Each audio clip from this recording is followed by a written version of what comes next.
इतिहास की 12 की बुक का चैप्टर 12 गांधी जी की विचारधाराएं। इस चैप्टर में पिछले 2 वीडियो अपलोड किया जा चुका है, जिसमें हम लोगों ने देखा गांधी जी की जीवनी के बारे में और उनके जीवन की जो विचारधाराएं थी उसके बारे में। हमने सत्य और अहिंसा के बारे में देखा, सत्याग्रह के बारे में देखा, साध्य और साधन, लोकतंत्र में उनका कितना विश्वास था, वो हरिजनों के उत्थान के लिए क्या कुछ करना चाहते थे, उन्होंने समाज सुधार को अपना ध्येय बनाया था, वो स्वदेशी और खादी को ज़्यादा महत्व देना चाहते थे, उन्होंने चरखा को प्रोत्साहित किया, हिंदू मुस्लिम एकता पर उन्होंने बल दिया।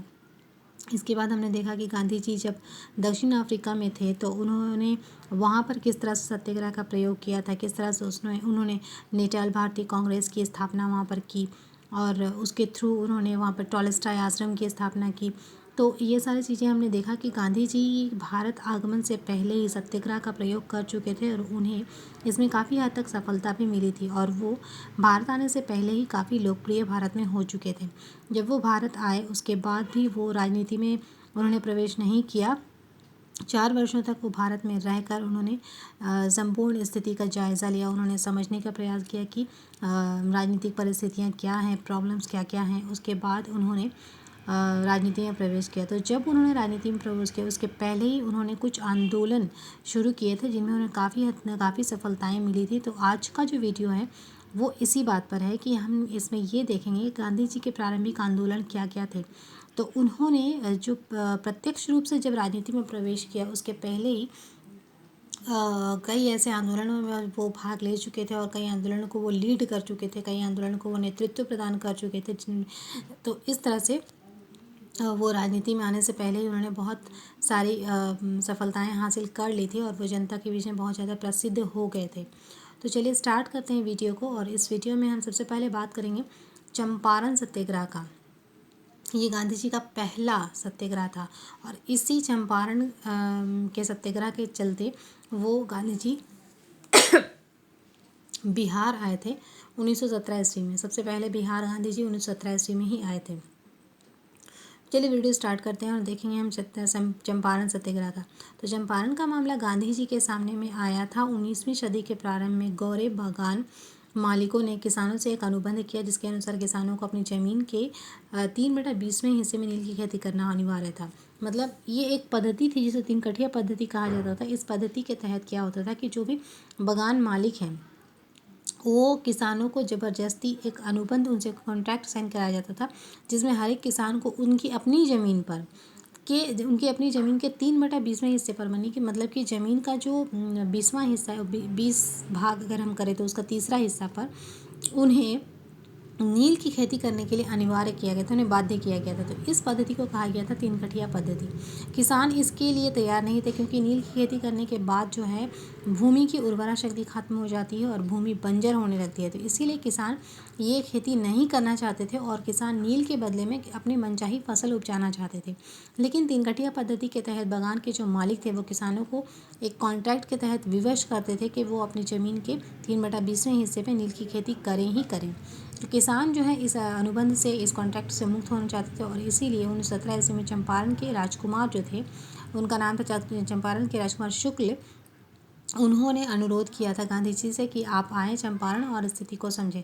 तो उन्हीं के अनुरोध पर गांधी जी चंपारण आए थे, बिहार आए थे पहली बार। इस चीज़ को नोट कर लेना कि किन के बुलाने पर गांधी जी चंपारण गए थे। तो राजकुमार शुक्ल का नाम याद रखना। और 1917 ईस्वी में चंपारण जब गांधी जी पहुंचे तो उन्होंने समस्या को सुना और उन्हें लगा कि हाँ इन किसानों के साथ ज़्यादती हो रही है। तब गांधी जी ने गांधी जी को चंपारण छोड़ने के लिए कहा गया, लेकिन सत्याग्रही के सामने उन्होंने इसे मानने से इनकार कर दिया। गांधी जी के प्रयासों से सरकार ने चंपारण के किसानों की जांच हेतु एक आयोग नियुक्त किया। अंत में गांधी जी विजयी हुए और 3 कठिया पद्धति को समाप्त कर दिया गया।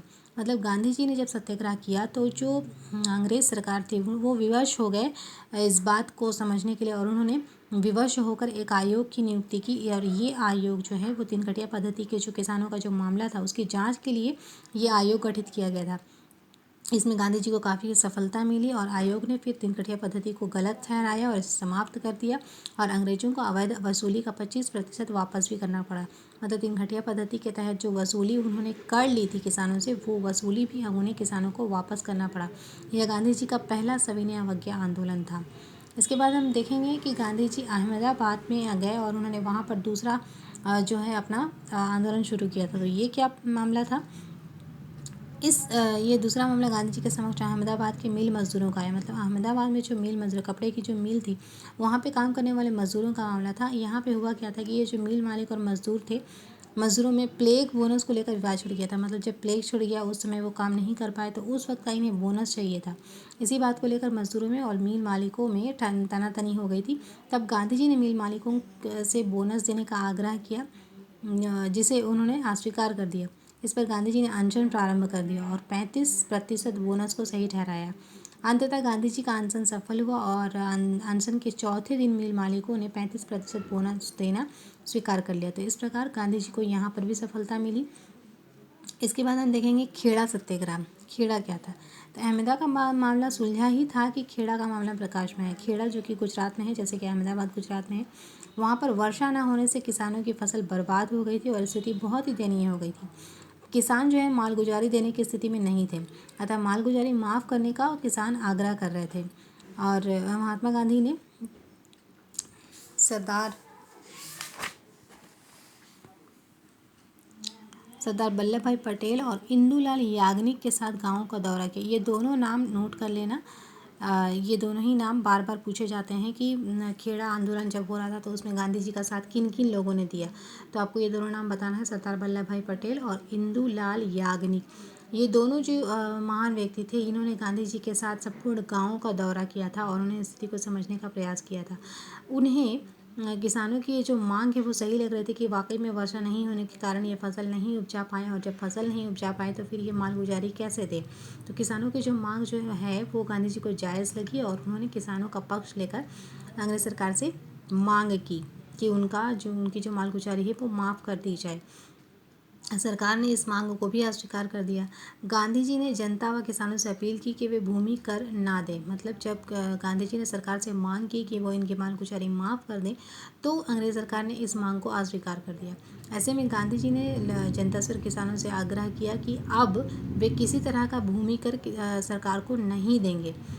जब जनता जो है वो गांधी जी के साथ दृढ़ता से एकजुट हुई और अंत में सरकार ने यह फैसला दिया कि निर्धन किसानों का लगान माफ़ कर दिया जाएगा और जो लगान दे सकते हैं केवल वो ही लगान का भुगतान करेंगे। तो इस तरह से हमने देखा कि गांधी जी के प्रयासों से, जब गांधी जी ने प्रत्यक्ष रूप से राजनीति में पदार्पण किया, उससे पहले ही गांधी जी ने चंपारण में सत्याग्रह को उन्होंने किया। फिर अहमदाबाद के मिल मालिकों का जो मिल मजदूरों का जो बोनस का प्रॉब्लम था वो सॉल्व किया, और उसके बाद फिर खेड़ा में उन्होंने आंदोलन करके जो वहाँ के किसान थे उनकी मालगुजारी माफ़ करवाई। तो इस तरह से गांधी जी को काफ़ी हद तक इन तीनों ही आंदोलनों में सफलता प्राप्त हुई थी। और इसी से पता चल गया था लोगों को कि गांधी जी की कार्य पद्धति क्या है, और यहीं से उनके जीवन की सफलता की जो है नवीनतम कीर्तिमान स्थापित हो चुकी थी। गांधी जी जनता गांधी जी के संपर्क में आई। गांधी जी ने आंदोलन की शक्ति व कमजोरी का अध्ययन कर लिया था। अब गांधी जी समझ चुके थे कि किस तरह से आंदोलन को शक्तिशाली बनाया जा सकता है और कौन कौन सी चीज़ें हैं जो आंदोलन को कमज़ोर कर सकती हैं। तो ये था गांधी जी का प्रारंभिक आंदोलन, जिसमें हमने देखा कि उन्हें सभी आंदोलनों में सफलता प्राप्त हुई। अब आगे का जो वीडियो होगा उसमें हम बात करेंगे रॉलेट एक्ट का। रॉलेट एक्ट क्या था, गांधी जी ने और संपूर्ण भारत में इसका विरोध क्यों किया गया, इससे किस तरह से जनता त्राही त्राही कर रही थी और इसके क्या परिणाम हुए, ये सब हम लोग देखेंगे नेक्स्ट वीडियो में। तो आज का जो वीडियो है हम लोग यहीं पे एंड करते हैं। आप लोगों को अच्छा लगा होगा ये वीडियो। नोट्स जैसे बनाने के लिए कहा जाता है वैसे नोट्स बनाएं, वीडियो को पॉज कर करके, और आप ये अच्छी तरह से पढ़ाई करें। Thank you.